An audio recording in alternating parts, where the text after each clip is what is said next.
Hello everyone, and welcome back to Dragon Ball Xenoverse. Today, in preparation for Xenoverse 2, I am going to be giving a quick, handy hint how you can maximize the benefits of your Xenoverse 1 save import.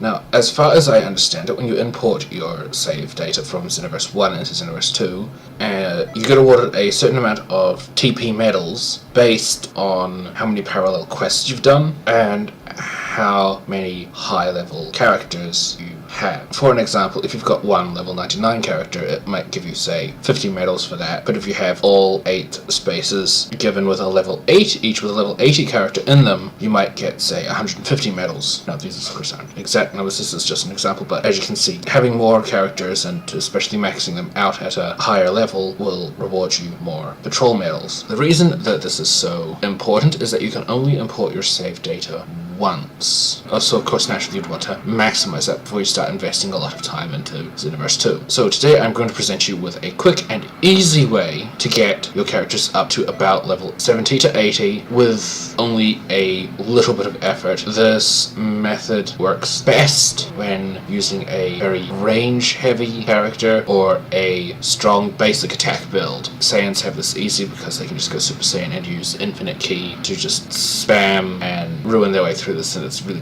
biased for that. So if you don't really care about the characters you're importing, then yeah, making 8 Saiyans or 7 Saiyans and the one you want to import, easy enough. You do have to have finished the story in Xenoverse to be able to capitalize on this, but then again, hey, you bought Xenoverse, you probably want to play the story anyway. So for out of your 8 characters that you will have at the end of this, 1 character doesn't really get to capitalize on this, but that is something else entirely. So what you do is you take your fresh level 1 character, or level 10, or however leveled they are, you come over to the parallel quest vendor, and you want to just beat up on the Great Apes, literally using the Great Ape Fest, Return of the Great Ape Fest, or Revenge of the Tuffle missions. I found that just simply doing the Great Ape Festival parallel quest is the easiest and most XP beneficial in a win or a loss. And even though these are very high level, hard 6-7 star missions, they are actually in fact winnable from level 10 reliably, but they can, albeit with a fair amount of actual difficulty, from level 1. So basically, if you're a melee build, like Piccolo character here, handsome devil that he is, basically, if you're a melee character, like my Namekian here,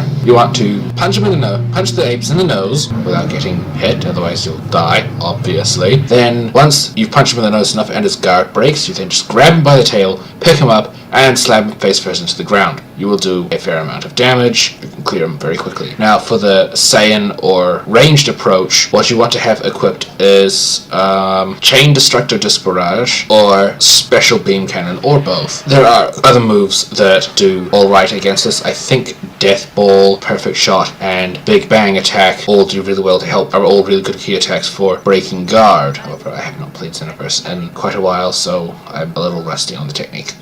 But basically, for your Saiyan, you go Super Saiyan, you spam your chosen ultimate until their guard breaks, you spam it another bit more, then you swoop in, grab the tail, slam them into the ground, because, well, grabbing the tail just does that extra bit of damage when they're getting close to having their guard meter refilled. And of course, extra damage is still good. Otherwise, if you're not Super Saiyan, then you want to use your energy charge, preferably maximum charge, which you should, by the way, have at this point. What have you been doing, you Scrub Lord?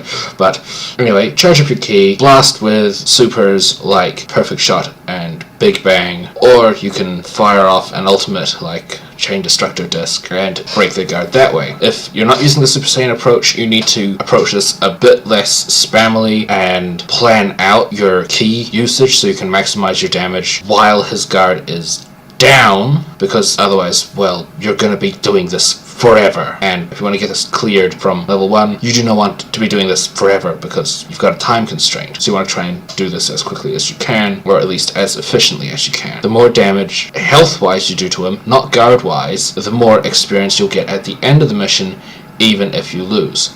Now, if you do fail this mission, which to start out with, if you're doing this from level 1, you might do so a couple of times, the experience that you do get from even failing this mission is about the same as the 2 or 3 star parallel quests that you would be grinding normally anyway. A loss on this mission gives you effectively level appropriate experience for a win on a lower quest that you can complete at said level. So there's no real downside to losing this. Winning it gives you a magnificent boon. Here we go. Score or screen. 50,000 experience, or 70,000 experience, plus the event that seems to be eternally ongoing now that gives you double experience from parallel quests. So 150,000 experience, boom, level 13, whoop, doubled that, level 26. If you're getting that much experience, then go do this mission again.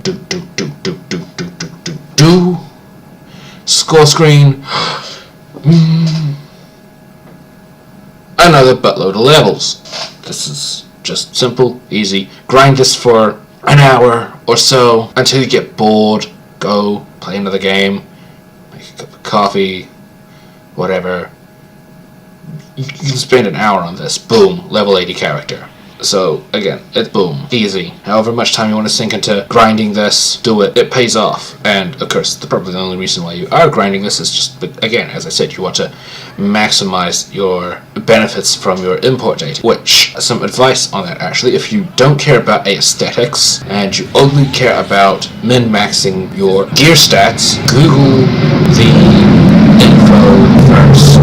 The Turles battlesuit armor in Xenoverse 1 and in Xenoverse 2, they have different, very, very different stat allocations, so you want to look that up before doing it. Otherwise, if you're only interested in aesthetics, then make sure you've got that equipped. And also research up what moves you want to bring over, because some moves you'll get very, very early on, like a Destructor Disc. You can get that almost straight off the bat just from training with Krillin in Xenoverse 2. So importing that move from Xenoverse 1 is a bit of a waste. Best advice for when you're importing your moves and your outfit is just spend 5-10 minutes, do your research, and get that done. This has been a handy guide to your Xenoverse import. I am That Kiwi Gamer, and until next time, in the next video,